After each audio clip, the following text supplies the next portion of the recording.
Some developers will promise you the stars, miss spectacularly, and land inside a baboon's backside. Over the years, my team and I have been contacted by clients to rescue them from the mess made by their original developers. This easily adds up tens of thousands of dollars to development costs and often more. The worst part is how unnecessary it is. Don't be like them. Hire the right app developer from the start. You just need to know what to look for, and I'd like to show you.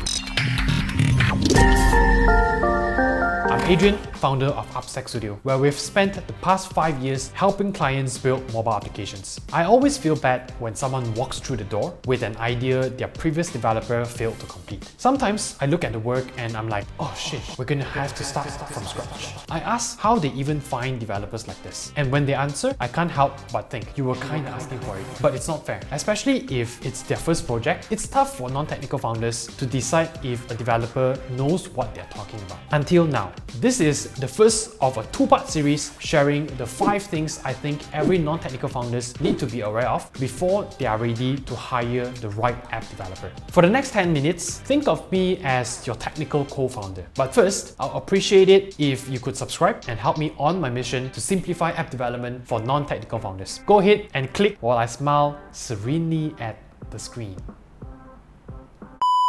Thank you. Let's get to it. As a non-technical founder, you need an agency to deliver on 3 fronts: budget, time, product, quality. If the product can't be delivered within your budget, the project fails. If it can't be delivered within your time window, the project fails. If it's delivered within your budget and time window, but the quality sucks, the project fails. To evaluate whether they can do it, you need to understand these 5 contributing factors. Number 1, methodology. Number 2, app development and design process. Number 3, the team. Number 4, credentials. And number 5, location. Just in case you are thinking, whoa, that sounds like a lot of work. Well, look at it this way. If you're serious about hiring an agency, you're going to learn this. You will. You can learn it now for free, or you can learn it the way some of our clients did. A restaurant owner doesn't need to know how to cook, but if he sees his chefs scratching their butts while cooking, he needs to know something's wrong. If your app developers are scratching their butts while designing your app, you need to know as soon as possible, before your users get a butt crack app. Once your users get a whiff of butt crack from an app, the smell stays, no matter how many times you wash it. So let's get straight into the first area, methodology. The first destination is a solution to the user's problem. The app is the car that gets them there. Methodology is how we build the car. There are lots of app development methodologies out there, but I would like to compare 2 of the most popular ones: waterfall and agile. Waterfall is linear, agile is cyclical, and because of that, they are suited for different types of projects. They both start the same: requirements gathering and documenting. The developers find out what problem the client wants to solve. Again, that's the destination. From there, we determine what app to build. That's the car.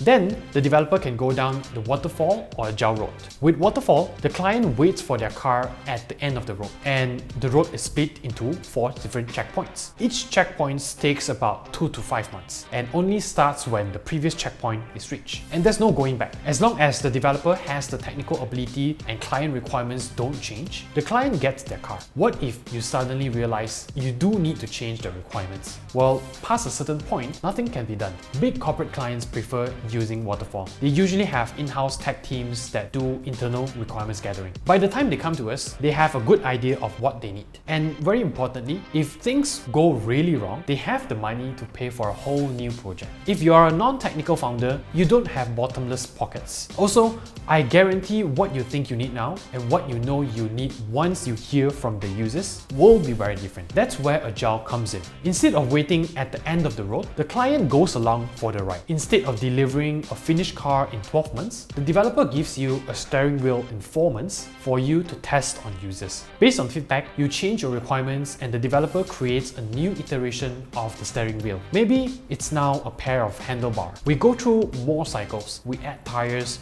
then an exhaust, and then headlights, and one day you have your car. Only now, it's a motorcycle because halfway through, you realize that's what your customers want. This does mean longer development and higher cost on average, but nowhere near the cost of overhauling a project using waterfall. I've never experienced a non-technical founder that didn't change requirements halfway through. At Upstack Studio, we always advise non-technical founders to go agile. Of course, the developer you talk to may have a different take. The most important thing is to make sure there is a methodology for your project and that it's justified. The second area to be aware of, the development and design process. Whatever methodology they use, a developer still needs a systematic process to research, build and test components. This is what our development process looks like, and it's nothing special. Number 1, requirements gathering. Number 2, UI UX design. Number 3, backend and front-end development. Number 4, QA and testing. Number 5, launch. Number 6, iterate and maintain. Your developers should be able to lay out a similar step-by-step plan for rolling out your app. They should be able to explain what each step entails and how long each step takes, but allow some leeway here. In particular, step 2 is super important. That's the UX and UI design process. If something gets missed out here, there's a good chance you won't get the app you want. UX is your app's ability to solve a user's problem. If you have a bad UX, you're not solving their problem and you don't have a marketable product. UI is how your app looks while delivering that UX. Most of the time, it won't have to be stunning, but it should be pleasing to the eye and have consistent branding. It really depends on the app and target user. If you're building a text-to-speech app for blind people, fine, it doesn't matter how it looks. If you're selling beauty products to women, the app better looks gorgeous. A developer needs to conduct market research to determine what kind of UI UX is needed. It's a combination of technical skills and business knowledge, and they should be able to plan and lay out this research for you to see. At Upstack Studio, it takes about 4 to 6 weeks on average, and we do it in-house. Some developers outsource this step, not a deal breaker, but I find that in-house research helps with quality control. When you meet a developer, ask them to explain their UI UX research methods and time frame. If they don't have a clear answer, run. They're gonna give you a butt crack app. And on that note, that's gonna be it for part 1. If you like what you've heard so far, please subscribe and share this video with anyone else you think would find it useful. I'll see you in part 2, where we'll cover team, location, and credentials. Cheers!